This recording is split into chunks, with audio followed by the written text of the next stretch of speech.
Good morning and welcome to the War Department. Nothing changed! Break down!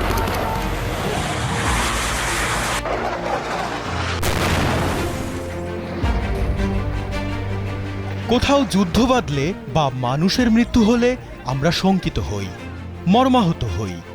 কিন্তু অবাক করা বিষয় হলো এই একই সময়ে কিছু মানুষের জন্য শুরু হয় মুনাফার উৎসব। ভাবছেন এমন নির্মম বাস্তবতা কিভাবে সম্ভব? যখনই কোনো যুদ্ধের সংকেত পাওয়া যায় তখন অস্ত্র নির্মাতা কোম্পানিগুলোর শেয়ার বাজারে রীতিমতো উৎসব শুরু হয়। 9/11-এর হামলা হোক কিংবা সাম্প্রতিক ইরান, গাজা বা ইউক্রেন যুদ্ধ, প্রতিটি সংঘাত এই কোম্পানিগুলোর বিনিয়োগকারীদের পকেট ভরিয়েছে। শান্তি যেন এই কোম্পানিগুলোর জন্য একটা অর্থনৈতিক ঝুঁকি। আমেরিকার বিশাল সামরিক বাজেট আর বিদেশ নীতির পেছনের গল্পটা জানলে আপনি অবাক হবেন। সেখানে অনেক সময় জাতীয় নিরাপত্তা বা সামরিক কৌশলের চেয়ে কর্পোরেট মুনাফা বড় হয়ে দাঁড়ায়। Global arms trade is rising, driven largely by Russia's war in Ukraine and growing tensions with China. The United States dominates global arms exports with 42% of all international arms transfers. দ্বিতীয় বিশ্বযুদ্ধের পর আমেরিকার president Eisenhower তার বিদায়ী ভাষণে বিশ্বকে military industrial complex বা সামরিক শিল্প বলয় সম্পর্কে সাবধান করেছিলেন। We must guard against the acquisition of unwarranted influence, whether sought or unsought, by the military-industrial complex. The potential for the disastrous rise of misplaced power exists and will persist. আজ কয়েক দশক পর দেখা যাচ্ছে সেই বলয়টি আমেরিকার জাতীয় নীতির চেয়েও শক্তিশালী হয়ে দাঁড়িয়েছে। আমেরিকার 2025 সালের প্রতিরক্ষা বাজেট রেকর্ড ভেঙে $1.06 ট্রিলিয়ন গিয়ে ঠেকেছে। 2020 সাল থেকে 2024 সালের মধ্যে পেন্টাগনের $4.4 ট্রিলিয়ন বাজেটের 54%ই সরাসরি চলে গেছে বেসরকারি ঠিকাদারদের পকেটে। Nobody could have done that. Nobody has our weapons. Nobody has the quality of our weapons. The problem is we don't produce them fast enough. We're going to start producing them much faster. We're going to be very tough on the... অস্ত্র নির্মাতা কোম্পানিগুলো মূলত অত্যন্ত সুকৌশলী কিছু ফাঁদ তৈরি করে যুক্তরাষ্ট্রকে যুদ্ধের আবহে আটকে রাখে। এর মধ্যে সবচেয়ে চমকপ্রদ কৌশলটির নাম পলিটিক্যাল ইঞ্জিনিয়ারিং বা রাজনৈতিক কৌশল। আপনি এমন একটি অস্ত্র বানাচ্ছেন যার বাজেট কমালে বা প্রকল্প বাতিল করলে দেশের প্রায় অনেক জায়গায় বেশ বড় সংখ্যক মানুষের চাকরি চলে যাবে। আর ঠিক এই কাজটিই করে থাকে ঠিকাদাররা। তাদের প্রকল্পের সাব কন্ট্রাক্ট বা যন্ত্রাংশ তৈরির কাজগুলো আমেরিকার প্রায় প্রতিটি অঙ্গরাজ্য এবং কংগ্রেশনাল ডিস্ট্রিক্টে অত্যন্ত নিখুঁতভাবে ছড়িয়ে দেওয়া হয়।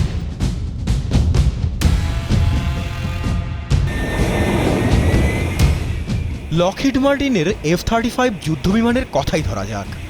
এই একটি মাত্র প্রকল্প যুক্তরাষ্ট্রের 45টি অঙ্গরাজ্যে 1,33,000 কর্মসংস্থান সৃষ্টি করেছে।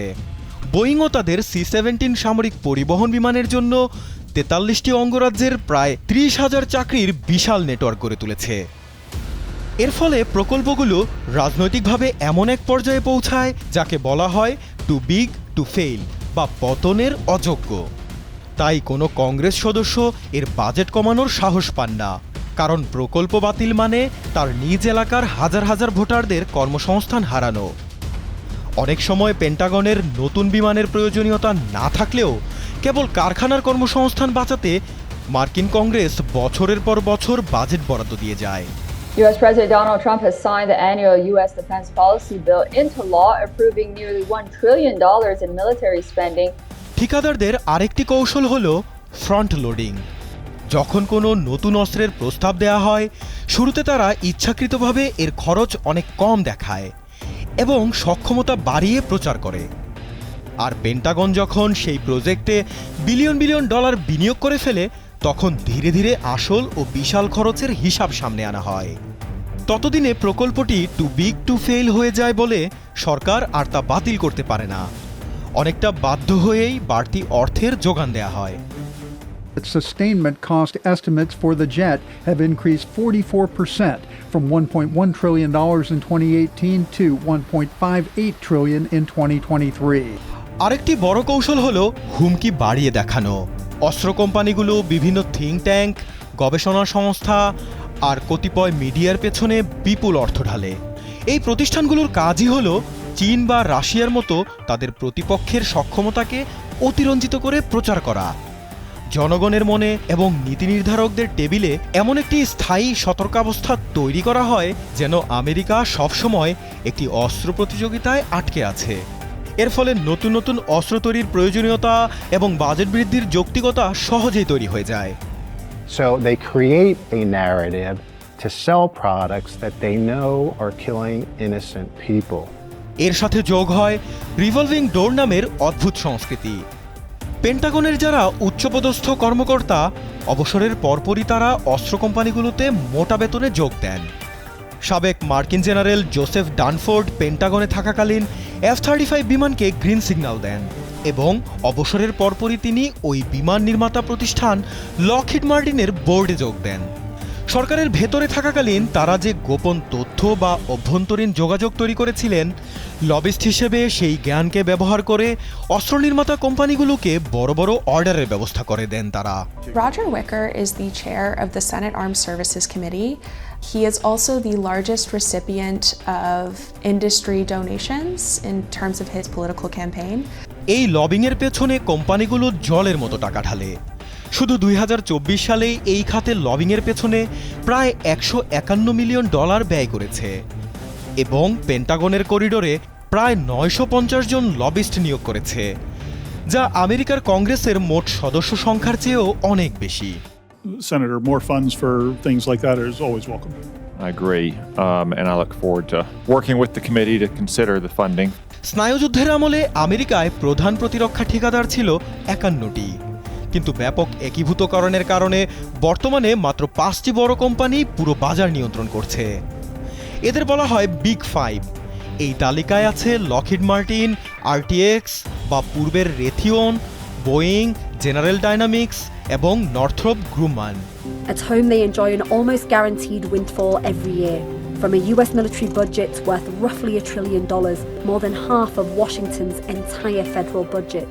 কোম্পানিগুলোর মধ্যকার এই প্রতিযোগিতা মূলত পেন্টাগনের $1 ট্রিলিয়ন বাজেট দখলের লড়াই। 2001 সালে পঞ্চম প্রজন্মের যুদ্ধবিমান তৈরির জন্য লকহিড মার্টিনের X-35 এবং বোয়িংয়ের X-32 এর মধ্যে তীব্র লড়াই হয়। সেই প্রতিযোগিতায় বোয়িংয়ের বিমানের প্রযুক্তিগত কিছু ত্রুটি ছিল, যার ফলে ইঞ্জিন অতিরিক্ত উত্তপ্ত হয়ে যেত। অন্যদিকে লকহিড মার্টিন কারিগরিভাবে পেন্টাগনকে আশ্বস্ত করে শেষ পর্যন্ত চুক্তিটি জিতে যায় এবং তাদের সেই বিমানটি আজকের বিখ্যাত F-35। তবে বোয়িংও হাল ছাড়েনি। 2025 সালে এসে ষষ্ঠ প্রজন্মের যুদ্ধবিমান F-47 তৈরির $20 বিলিয়ন বিশাল চুক্তি বাগিয়ে নিয়েছে তারা। বিশ্লেষকদের মতে এটি মূলত প্রতিরক্ষা শিল্পের ভারসাম্য রক্ষার একটি রাজনৈতিক কৌশল, যাতে বোয়িংয়ের মতো বড় বড় কোম্পানি দেউলিয়া না হয়ে যায়। We intend to make a multi-billion-dollar investment to accelerate munition production over the next 3 years. এই তীব্র প্রতিযোগিতার ইতিবাচক দিকও আছে। কোম্পানিগুলোর রেষারেষির ফলেই আমেরিকা সামরিক দিক থেকে উৎকর্ষ লাভ করেছে। স্টেলথ প্রযুক্তি, কৃত্রিম বুদ্ধিমত্তা বা AI এবং আধুনিক ড্রোন প্রযুক্তিতে বিশ্বের শ্রেষ্ঠত্ব বজায় রাখতে সক্ষম হয়েছে যুক্তরাষ্ট্র। চীন বা অন্য প্রতিদ্বন্দ্বীদের টেক্কা দিতে এই কোম্পানিগুলো ক্রমাগত আধুনিক মারণাস্ত্র উদ্ভাবন করে চলেছে। কিন্তু এই শ্রেষ্ঠত্বের আড়ালে লুকিয়ে আছে এক বিশাল মুনাফার পাহাড়।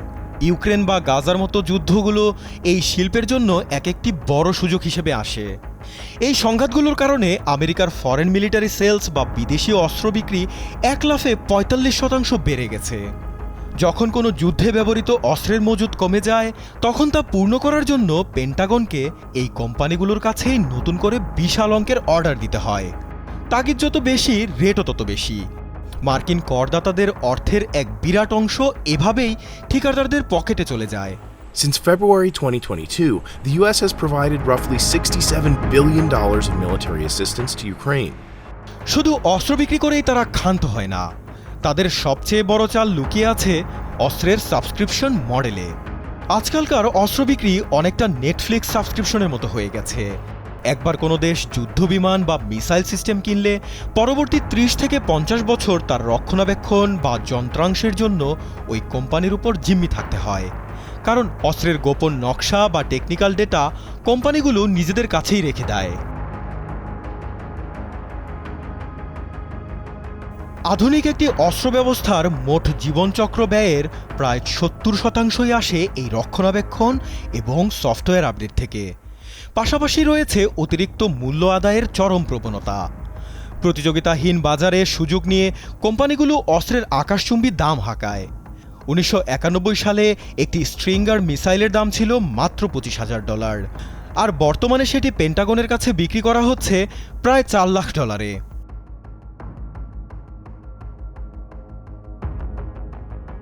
প্রশ্ন জাগে, এই দুষ্টচক্র ভাঙা যায় না কেন? এর পেছনে লুকিয়ে আছে আয়রন ট্রায়াঙ্গেল বা লৌহ ত্রিভুজ কৌশল। প্রতিরক্ষা ঠিকাদার, পেন্টাগন এবং কংগ্রেসের মধ্যে এমন এক অলিখিত ও ঘনিষ্ঠ যোগসাজশ তৈরি হয়েছে যার ফলে কেউ কারোর স্বার্থের বিরুদ্ধে যায় না। রাজনীতিবিদরা কর্মসংস্থানের দোহাই দিয়ে এই বিশাল বাজেট পাশ করান, অথচ গবেষণায় দেখা গেছে সামরিকের চেয়ে শিক্ষা, স্বাস্থ্য বা অবকাঠামো খাতেই ওই একই পরিমাণ অর্থ বিনিয়োগ করলে অনেক বেশি কর্মসংস্থান সৃষ্টি করা সম্ভব হতো।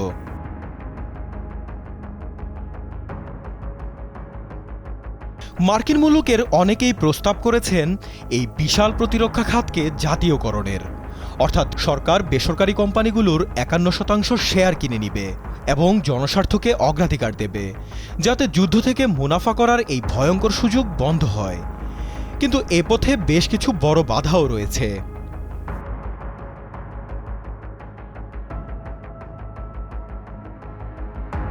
প্রস্তাবনার বিরোধীরা যুক্তি দেন, সরকারি মালিকানায় চলে গেলে কোম্পানিগুলো আমলাতান্ত্রিক জটিলতায় পড়বে এবং কাজের দক্ষতা কমে যাবে।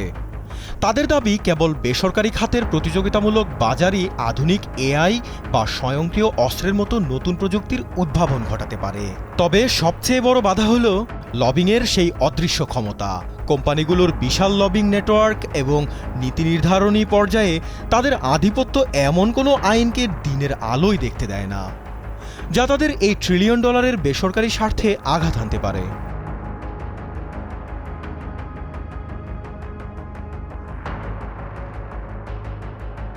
সব মিলিয়ে আমেরিকার প্রতিরক্ষা শিল্প এখন কেবল আর জাতীয় নিরাপত্তার ঢাল নয়, এটি পরিণত হয়েছে একটি স্থায়ী সমর অর্থনীতিতে, যেখানে যুদ্ধের সিদ্ধান্তগুলো অনেক সময় নীতিনৈতিকতা, দেশপ্রেম বা নিরাপত্তার চেয়ে কর্পোরেট মুনাফার অঙ্কেই বেশি মাপা হয়।